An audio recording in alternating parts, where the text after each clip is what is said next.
Bonjour seconde. Dans cette vidéo, on va voir les équations concernant le mouvement rectiligne uniformément accéléré. Tout d'abord, je vais commencer par un rappel sur les propriétés d'un MRUA. Définition. Quelle est la définition d'un mouvement rectiligne uniformément accéléré? Rectiligne signifie que la trajectoire du mobile est rectiligne. Accéléré veut dire que la vitesse instantanée est en train d'augmenter au cours du temps. Il nous reste le terme uniformément. Uniformément signifie que la vitesse augmente d'une façon uniforme. Autrement dit, la vitesse augmente de la même valeur pendant une même durée de temps. Nous sommes capables de représenter la vitesse et l'accélération à l'aide des vecteurs. Quelles sont les caractéristiques de ces vecteurs?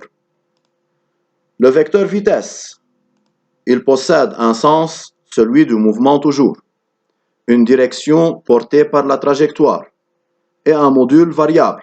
Le module de la vitesse est en train d'augmenter car c'est un mouvement rectiligne uniformément accéléré. À propos de l'accélération, dans un MRUA, les vecteurs A et V possèdent toujours le même sens. La direction de A est portée par la trajectoire et le module est toujours constant. Voici un exemple. Soit un point mobile qui se déplace sur une trajectoire rectiligne de gauche à droite. On remarque que la direction du vecteur vitesse est portée par la trajectoire et son sens est celui du mouvement vers la droite. Passons au vecteur accélération. La direction de l'accélération est portée par la trajectoire et on remarque que A possède le même sens que V. Soit un second exemple, un point mobile qui se déplace de droite à gauche. Le vecteur vitesse est porté par la trajectoire. Son sens est celui du mouvement vers la gauche. Le vecteur accélération, sa direction est parallèle à la trajectoire et possède le même sens que V. Équation de la vitesse. Soit un point mobile qui se déplace sur une trajectoire rectiligne, à t0 est égal à 0, sa vitesse est v0, tel que v0 n'est pas nécessairement nul. Après un certain temps et un instant t, sa vitesse devient v, tel que v est plus grande que v0, car son mouvement est accéléré. On a déjà trouvé que l'équation de la vitesse a comme formule v est égal à t plus v0. On remarque que l'équation de la vitesse en fonction du temps est une équation linéaire de la forme y égale à x plus b, telle que l'accélération a joue le rôle de la pente. Traçons le diagramme de la vitesse en fonction du temps. Dans le premier diagramme, on remarque que la courbe commence à partir d'un point v0 qui correspond à la vitesse à t0 égale 0. La vitesse, c'est une droite croissante au cours du temps. Dans le second diagramme, on remarque que la vitesse, c'est une droite décroissante de pente négative. La vitesse est en train de prendre des valeurs négatives, moins 2, moins 3, moins 4, moins 5, etc. À savoir que le signe négatif renseigne que le mobile se déplace dans le sens opposé à I, mais le module de V est en train d'augmenter, mais dans le sens négatif. Équation horaire du mouvement. Soit une trajectoire rectiligne, sur cette trajectoire, je choisis un repère espace d'origine O et de vecteur unitaire I. À t0 égale 0, le mobile possède une position x0 par rapport à l'origine O. Après un certain temps et à un instant t, le mobile se trouve à une position x. La distance parcourue entre t0 et t est x moins x0. De plus, nous avons vu que cette distance parcourue peut être calculée graphiquement d'après le diagramme de la vitesse, qui est l'aire de la partie assurée. Prenons des frontières. À un instant t correspond une vitesse v. Alors on remarque que la partie assurée a la forme d'un trapèze.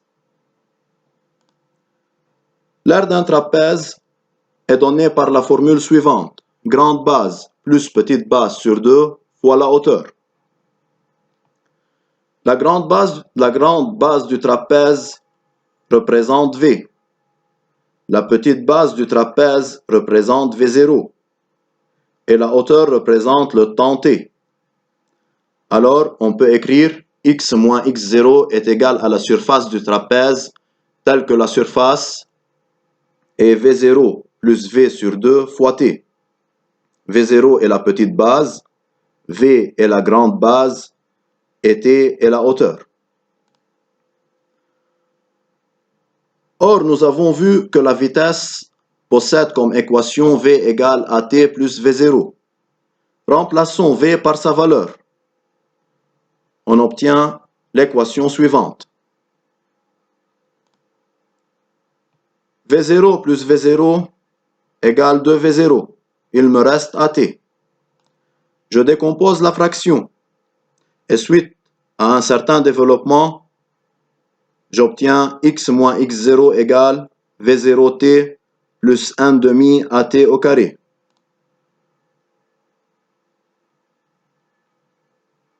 À la fin,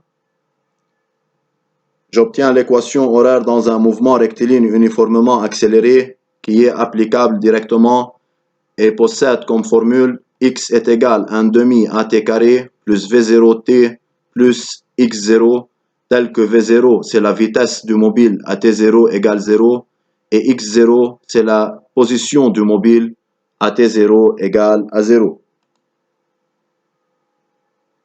Relation entre v et x indépendante du temps. On sait que l'équation de la vitesse est v égale at plus v0. D'après cette équation, nous sommes capables de trouver l'expression de t, telle que t égale v moins v0 sur a. Et on a aussi l'équation horaire x égale 1 demi at carré plus v0t plus x0. C'est l'équation 2. Remplaçons 1 dans 2. Autrement dit, on met à la place de t l'expression v moins v0 sur a. On obtient l'expression suivante. Suite à des développements et des simplifications, on arrive à la fin à la relation entre v et x indépendante du temps, telle que cette relation est applicable directement. Résumé. Les formules utilisées dans un mouvement rectiligne uniformément accéléré sont les suivantes. À bien faire attention à la propriété que l'accélération dans un MRUA est toujours constante et les vecteurs A et V possèdent le même sens. Dans les vidéos qui suivent, on va voir comment nous sommes capables d'utiliser ces formules dans les exercices. Merci pour votre attention et à bientôt.